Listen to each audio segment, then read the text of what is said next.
Hi, I'm Nancy Ozawa. I'm the Senior Vice President of Marketing here at PCBB.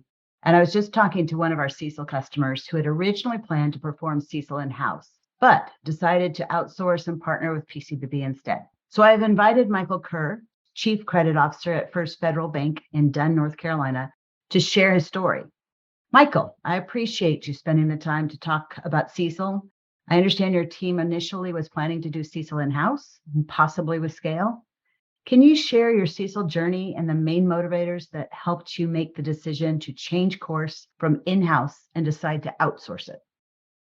Well, we started looking at CECL back in 18. We wanted to kind of run in parallel a model for 3 years. And I had looked at several different vendors, and we had even looked at our in-house core provider. And for a bank our size, this was going to be very costly to run the CECL model through these other vendors. We were looking to have them just run it, and we would just kind of verify the results. But anyway, make a long story short, when we went on the back burner, our bank felt like maybe this might go away. Then COVID struck, and that delayed it even more.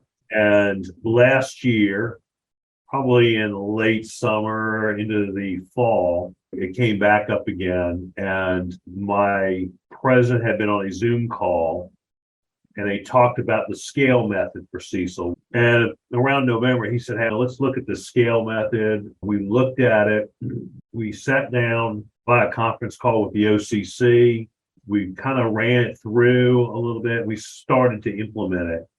And we got probably about halfway through it, and then Michael Davies, he's been the one running this. And Michael's very, very smart, very, very analytical, very, very sharp individual. He said to me, I've got a lot of concerns about this. I can't defend or support the calculations on this using the scale method. But it's just from an audit and examiner perspective, being able to pick the right model and then being able to support and defend your decision and your judgment as to why you chose it and the numbers you're using to the methodology to support that. That's the biggest thing. I was down in Charlotte yesterday, and we were meeting with the OCC, and they talked a little bit about the scale method, and they put it up there, and it looks very easy to do.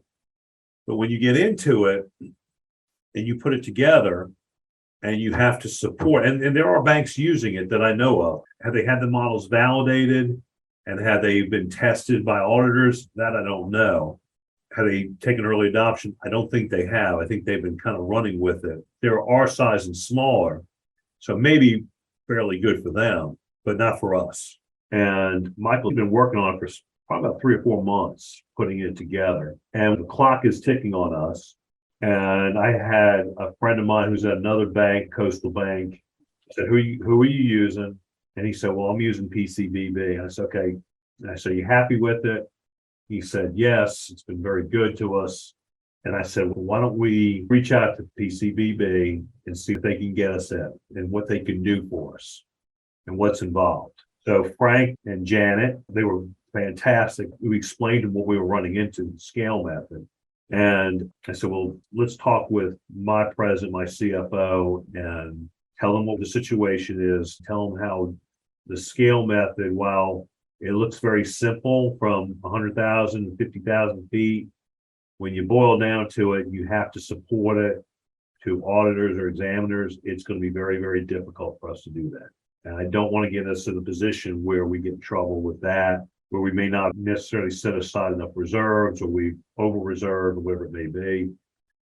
Michael, as you know, PCBB works hard to ensure a smooth onboarding process. Can you share what your experience was like working with PCBB?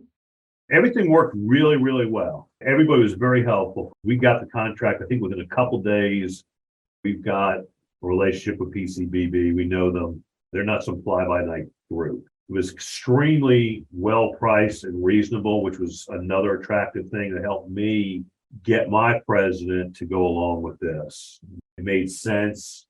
Frank knew the predicament we were in, and his relationship, his support really helped us move forward faster. And we started probably in late April. We got you guys the information for the first quarter for calendar year 2022, which we're on a June 30th fiscal year end. So that was our third quarter of our fiscal year. Y'all got that finished up in August. We got our first number. And then about a week and a half, 2 weeks ago, we got our second number for the year end. So it moved really quick. I just reported to our board last month that we're now fully implemented. I reported our first CECL parallel run from March 30th and then June 30th. We're looking forward to doing now the September quarter ending number, which we should have probably the next 2 weeks. Ideally, I think you probably want to have 2 to 3 years running in parallel, but we'll probably have about 5 to 6 quarters worth of parallel information. And the big thing about it with us is our losses since 2012 have been very, very minimal. Our reserves, if anything, we've been probably a bit over reserved. This will put a lot more perspective to help us out going forward. Michael, are there any tips you might share with your peers who are in a similar situation and planning to do CECL in-house?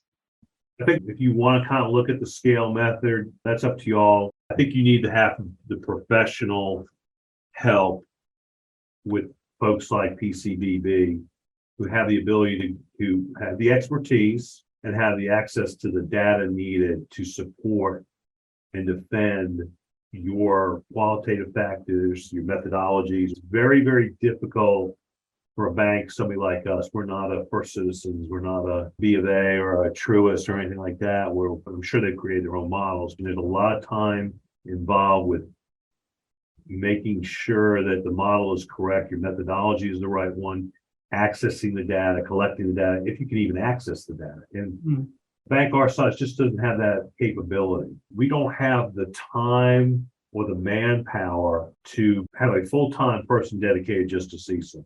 I think the other thing is there's so much accounting involved with this. As Michael Davies and I were talking, he kind of said, I wish I had majored in accounting now rather than finance, because this model is all about accounting.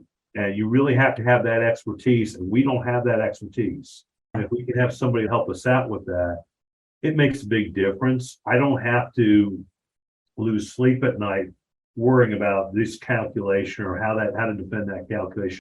While I'm responsible for it and defending it and explaining why we did what we did, I know I can rely on you guys to help us out and guide us along the way. PCBB was able to really boil it down to layman's terms and help me understand that a lot better. There's things out there that you just don't even think about that you guys have the expertise to know and say, you need to think about this, you need to think about that. It's kind of help and support that was really helpful. You guys have been extremely helpful, friendly, very supportive, very extremely knowledgeable.